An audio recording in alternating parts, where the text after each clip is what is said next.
Welcome sa Dries TV. Kung interesado ka sa ganitong news, huwag kalimutang isubscribe ang ating YouTube channel. Maraming salamat! Welcome back again sa ating YouTube channel mga kakimpaw, and sa update natin ito ang pag-uusapan natin ay tungkol sa mga importanteng kaganapan kina Kim and syempre kay Paolo Avellino.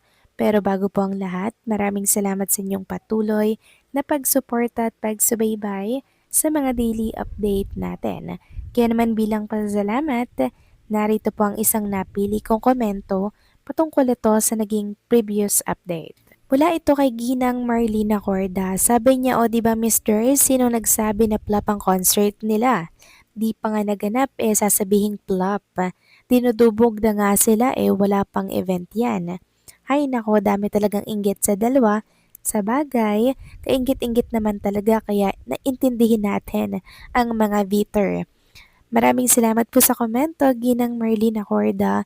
Yes, tama po kayo dyan. Sino ba yung nagsabi dyan na flop daw ang magiging concert ni Kim and syempre ni Paolo Avellino? So dahil ba nagpa-buy one take one ng ticket ang TFC, kaya sinabi agad nila na flop daw itong concert ni Kim and Paolo Avellino?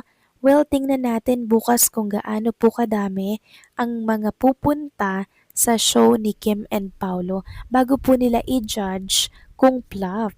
Kasi dito pa nga lang po sa arrival ni Kim and Paolo Avellino sa airport po dyan sa California, grabe talaga, dinumog talaga sila ng mga tao. So wala pa nga namang concert niyan, wala pang show, pero pinipilahan at pinagkakaguluhan si Kim and Paolo abroad. Ano pa kaya yung magiging concert at show nila, di ba?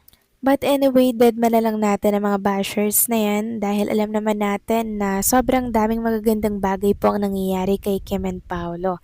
So maraming salamat po sa inyong komento. God bless po at mabuhay kayo. So eto na nga, pag-usapan na natin mga kakimpaw, mga topic po na nakalap natin sa gabing ito. Tunahin nga nating pag-usapan ang pagbalik lang naman sa first spot ng The Alibay para po yan dito sa I Want.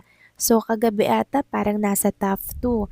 Tapos ngayon, sa bulsa po mga kakimpaw ang mga fans, kaya naibalik po sila sa trono.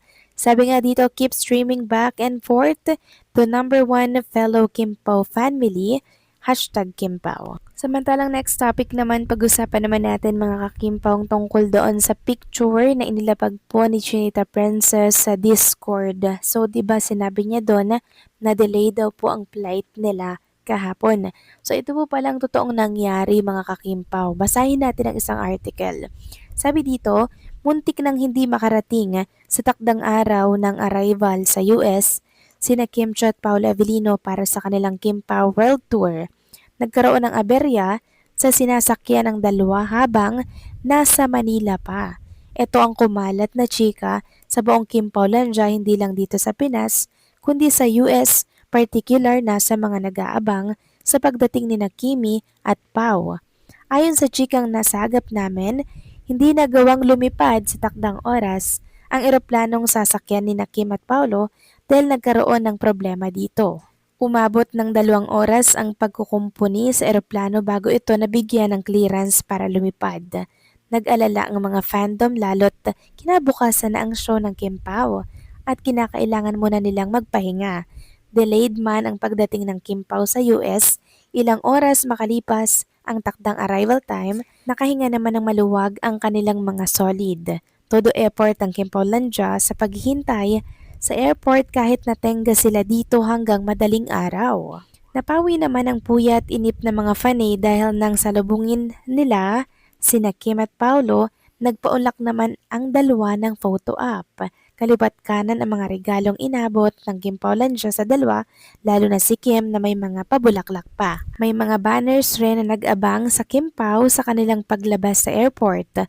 Bukas, Biyernes, April 24 ang first leg ng concert ng Kim Pao na gagawin sa Redwood City. Susundan ito sa Anaheim sa April 26. Tatawid naman ang Kim Pao sa Canada para sa May 1 concert nila sa Edmonton at sa May 3 naman sa Toronto. Posibleng makasingit ng post-birthday romantic celebration sina Kim at Paolo sa pagitan ng kanilang mga schedules. Hindi nagawang magkaroon ng paveve time ang dalawa dahil sa sunod-sunod nilang schedules sa Manila, lalo na si Kim na nagpapaayuda pa sa mga jeepney at tricycle drivers. So maraming salamat sa article na to dahil nalaman natin ang katotohanan sa pagka-delay nga po ni Kim and Paolo Avellino sa kanilang flight dahil nga po kinakailangan palang ayusin yung eroplano na yun ng 2 oras. Kaya matagal-tagal din po palang nag-antay si Kim and Paolo Avellino at kudos din sa mga supporters po ni Kim and Paolo dyan po sa US na talaga namang nagpuyat, na nag-abang at nag-antay din sa pagdating po ni Kim and Paolo Avellino na kahit delay, i-go lang din po mga kakimpaw dahil sa kagustuhan po nilang makita si Kim and Paolo. At lahat po ng puyat, pagod na mga Kimpaw fans, nawala din nang makita nila si Kim and Paolo Avellino. Kung baga sulit po mga kakimpaw yung kanilang pagpupuyat, effort at pag-aantay kay Kim and kay Paolo. Samantalang next topic naman, pag-usapan naman natin ng tungkol dito sa inilantad or inamin po ni Chinita Princess sa interview niya po dito sa Metro Magazine na kung saan inamin or nilantad lang naman ni Chinita Princess na si Paolo Avellino po talaga yung nag-encourage sa kanya na gawin ang role na to sa The Alibay bilang si Stella. Sabi kasi dito, her love team partner Paula Avellino is instrumental in reminding her to embrace change. Sabi po ni Kim, si Pao nagpo-push talaga siya sa akin to explore more sa acting.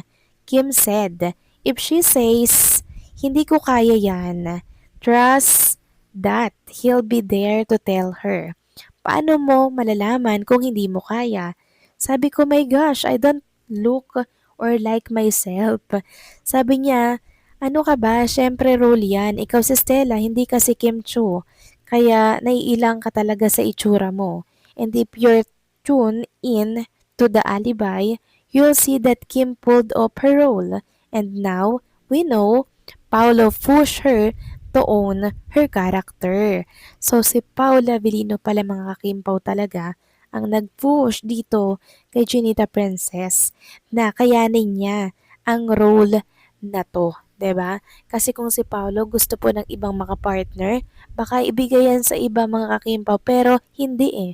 Si Kim as si Kim po ang gusto niyang makapartner dahil hindi niya ipagpipilitan kay Kim Chu itong role na to kung ayaw niya kay Chinita Princess, 'di ba? So malaki po talagang tiwala ni Chinita Princess kay Paolo Avellino kaya kung inyong napapansin, 'di ba? Talagang sinusunod po ni Kim si Paolo. At malaki rin po talaga ang nagiging impluwensya ni Paolo kay Chinita Princess at ganoon din si Kim kay Paolo or vice versa. In short, nagtutulungan sila mga kakimpaw para mapaangat ang isa't isa. Kaya good job, Chinita Princess and Paolo Avellino.